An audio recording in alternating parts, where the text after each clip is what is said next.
तो गाइस स्वागत है आप सभी का मेरे यूट्यूब चैनल पर। यदि आप एयरफोर्स एक्स ग्रुप की तैयारी कर रहे हैं तो आप मेरे चैनल को सब्सक्राइब कर सकते हैं, क्योंकि यहाँ पर मिल रहे हैं मैथ के सबसे बेस्ट प्रैक्टिस सेट।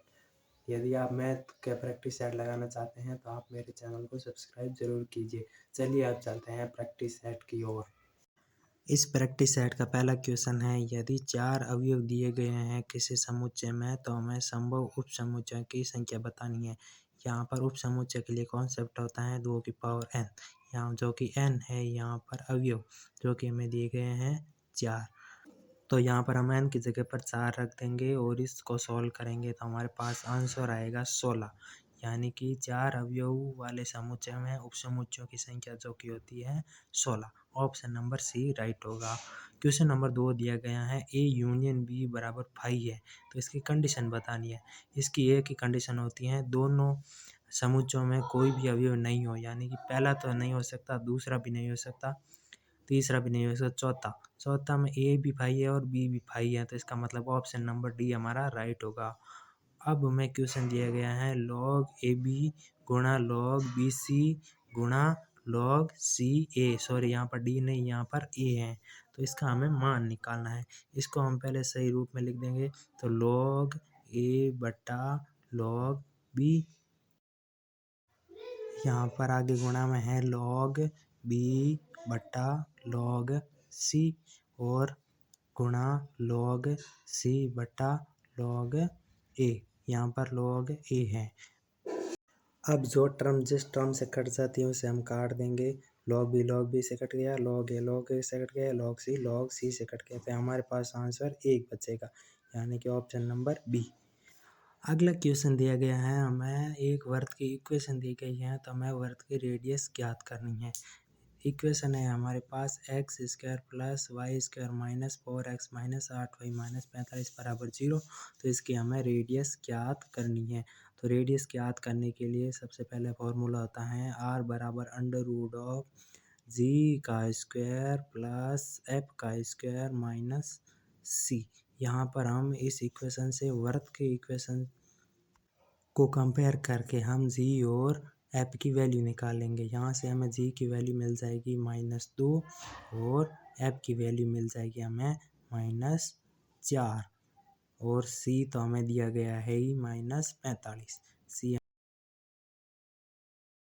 अब वैल्यू को फॉर्मूले में रखेंगे, r बराबर अंडर रूट ऑफ जी की जगह पर हम रखेंगे -2 और f की जगह पर हम रख देंगे -4 और c की जगह पर -45 रखेंगे तो हो जाएगा +45। अब यहाँ अंडर रूट ऑफ -2 का स्क्वायर हो गया 4, -4 का स्क्वायर गया 16 और 45 का 45। अब इसको हम योग करेंगे तो हमारे पास आ जाएगा अंडर रूट 65, यानी कि सी ऑप्शन हमारे पास राइट होगा। अगला क्वेश्चन है, हमें ए एम दिया गया है 34, जी एम दिया गया है 16, तो हमें दोनों नंबर बताना है जिसका ये ए एम और जी एम है। तो हमें पता है कि ए एम बराबर 34 है, जो कि होता है ए एम बराबर ए प्लस बी बटा 2, जो कि हमारे पास 34 है। तो हमें ए और बी की भी वैल्यू पूछी गई है, तो ए प्लस बी बटा 2 बराबर 34, यहाँ से हमें ए प्लस बी मिल जाएगा 68। अब ऑप्शन पर जाएं तो 68 दोनों को जोड़ेंगे तो सभी का आंसर सेम आता है, तो इसे हम ए बी नहीं निकाल सकते हैं, इसलिए हमें जी एम की ज़रूरत पड़ेगी।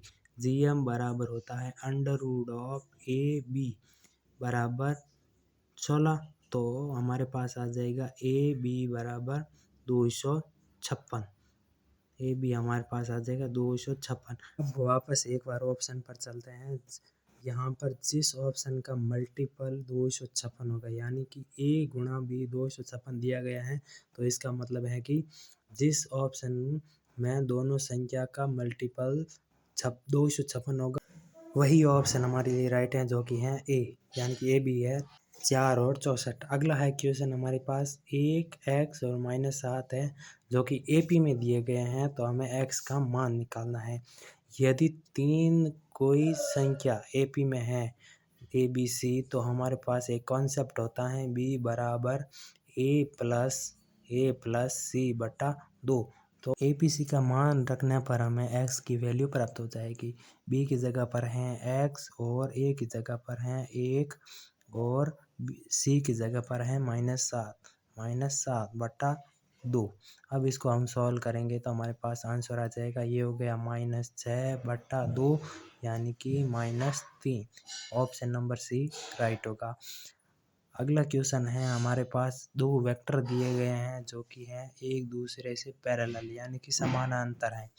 दो वेक्टर एक दूसरे से समानांतर हैं तो इसका हमें लैम्डा की वैल्यू निकालनी है। समांतर होने के लिए कॉन्सेप्ट होता है A1/A2 बराबर B1/B2। यहाँ पर A1 तो हो जाएगा पहले वेक्टर का i कैप का गुणांक यानी कि 1 और B1 हो जाएगा यहाँ पर लैम्डा और यहाँ पर A2 हो जाएगा दूसरे वेक्टर का i कैप का गुणांक यानी कि 3 और B2 हो जाएगा यहाँ पर दूसरे वेक्टर का j कैप का गुणांक यानी कि 2। अब यहाँ पर वैल्यू रख देंगे तो हमारे पास लैम्डा का मान आ जाएगा यानी कि A1 हो गया 1/3 बराबर B1 है λ/2। यहाँ पर हम पक्षांतरण करेंगे तो हमारे पास लैम्डा की वैल्यू आ जाएगी यानी कि लैम्डा बराबर 2/3। ऑप्शन नंबर सी हमारे पास राइट होगा। अगला क्वेश्चन दिया गया है √6 प्लस √6 प्लस √6 की सीरीज दी गई है तो इसकी हमें वैल्यू निकालनी है। तो सबसे पहले यहाँ पर 6 का नियरली गुणनखंड क्या होगा। नियरली गुणनखंड मतलब एकदम पास के गुणनखंड जो 6 के होते हैं 2 और 3 और यहाँ पर प्लस दिया गया है तो इसका मतलब है जो गुणनखंड में जो बड़ा होगा वही हमारे पास आंसर होगा। 2 गुणा 3 है तो इसमें 3 बड़ा है तो वही आंसर है। यदि यहाँ पर प्लस की जगह पर माइनस होता तो छोटा वाला आंसर सही होता। अब अगला क्वेश्चन है हमारे पास 15C3 प्लस 15C13, इसकी हमें वैल्यू निकालनी है। तो सबसे पहले एक कॉन्सेप्ट होता है हमारे पास NCR बराबर NCN-R। तो हम यहाँ पर 15C3 की वैल्यू चेंज करेंगे 15 -3 यानी कि 12 और 15C13 तो दिया गया है। तो अब हमें इसकी वैल्यू निकालनी है। तो एक कॉन्सेप्ट और होता है हमारे पास NCR प्लस NCR-1 बराबर होता है N+1CR। यहाँ पर n तो हमारे पास है 15 और r है हमारे पास 13। तो हम यहाँ से इसकी वैल्यू निकाल सकते हैं। तो n की जगह पर हम रख देंगे 15 प्लस 1 CR की जगह पर हम रख देंगे 13।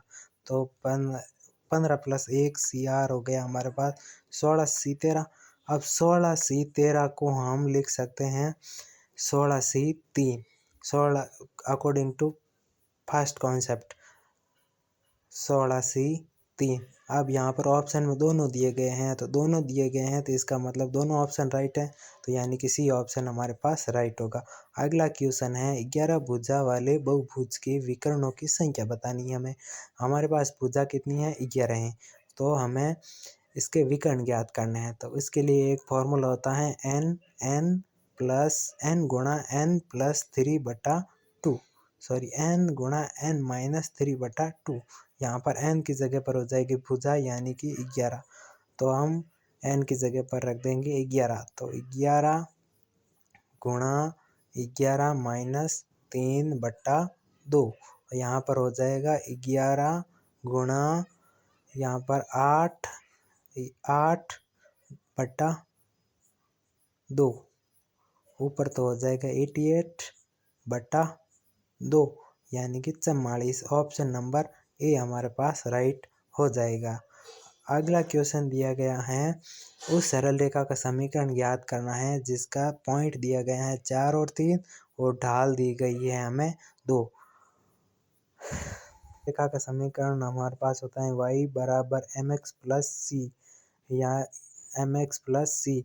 ये तो हो गया मूल बिंदु के लिए और यहाँ पर पॉइंट दिए गए हैं तो y की जगह पर हो जाएगा y-3 बराबर m यानी कि ढाल दी गई है हमें 2 गुणा x की जगह पर हो जाएगा x-4।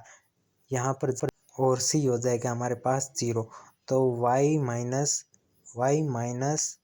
3 बराबर, यहाँ पर 2 अंदर गुणा होगा तो 2x माइनस 8। अब इसको हम सॉल्व करेंगे तो हमारे पास इक्वेशन आएगी 2x माइनस वाई माइनस 5 बराबर 0, यानी कि ऑप्शन नंबर 1 राइट होगा।